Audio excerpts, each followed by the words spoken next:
Hello বন্ধুরা, আসসালামু আলাইকুম। তোমরা সবাই কেমন আছো? আশা করি ভালো আছো। আজকে আমি নিয়ে এসেছি একটা অন্যরকম জিনিস, সেটা হচ্ছে ধনেপাতার আচার। আমি জানি না এটা মানে কতজন খেয়েছে, বাট আমি ফার্স্ট বানালাম আর ফার্স্ট খেলাম। তো যাই হোক, চলুন রেসিপিতে। তো ধনেপাতার আচার বানানোর জন্য সবার আগে আমাদের একটা শুকনো মশলা লাগবে।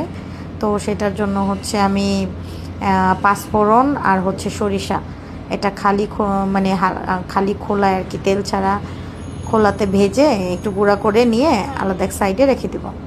তো এরপরে হচ্ছে প্যানে একটু সরিষার তেল নেব। তো তার মধ্যে ধনেপাতাগুলো, এগুলো আগেই ধুয়ে পানি ঝরানো, সেই ধনেপাতাগুলো আমি একটু নরম করে নিব, মানে কালারটা যাতে সুন্দর থাকে এরকম করে আর কি একটু ভেজে নেব। গায়ের পানিটা যাতে আর কি একদম মানে শুকিয়ে যায় এরকম করে।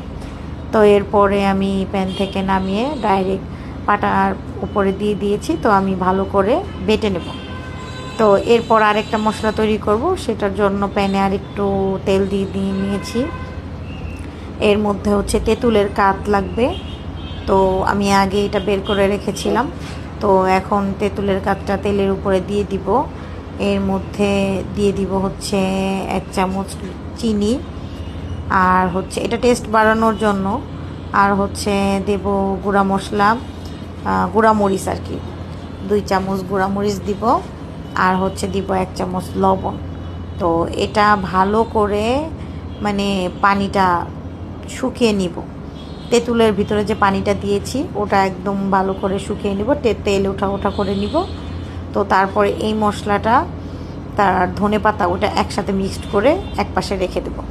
তো এখন হচ্ছে যে কাজটা আছে সেটা হচ্ছে তেল দিব, অনেকখানি তেল লাগবে। তো এই তেলের মধ্যে আমি, তেলটা একটু গরম হয়ে গেলে এর মধ্যে দিয়ে দেবো রসুন কুচি না, মানে আমি 4-5টা রসুনের মানে কোয়াগুলো দিয়েছি।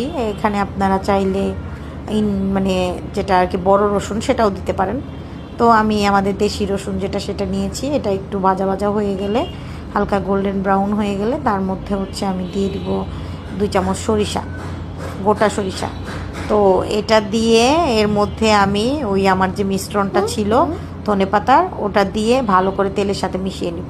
এটার জন্য আসলে চুলাটা জ্বালিয়ে মানে রাখতে হবে এমন না। আমি তেলটা গরম করে আমি চুলাটা বন্ধ করে দিয়েছি। চুলাটা বন্ধ করে দিয়ে আমি তেলের সাথে আমার ধনেপাতার আচারটা ভালো করে মিশিয়ে নিব। কি ভেবেছেন হয়ে গেছে?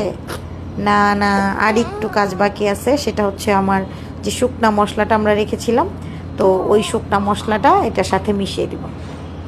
তো এমন শুকনা মশলাটা মিশিয়ে ভালো করে একদম নেড়ে চেড়ে যাতে সব জায়গায় মশলাটা ভালোভাবে মিশে যায়। তো এরকম করে মিশিয়ে নিলেই হয়ে যাবে আমাদের ধনেপাতার আচার।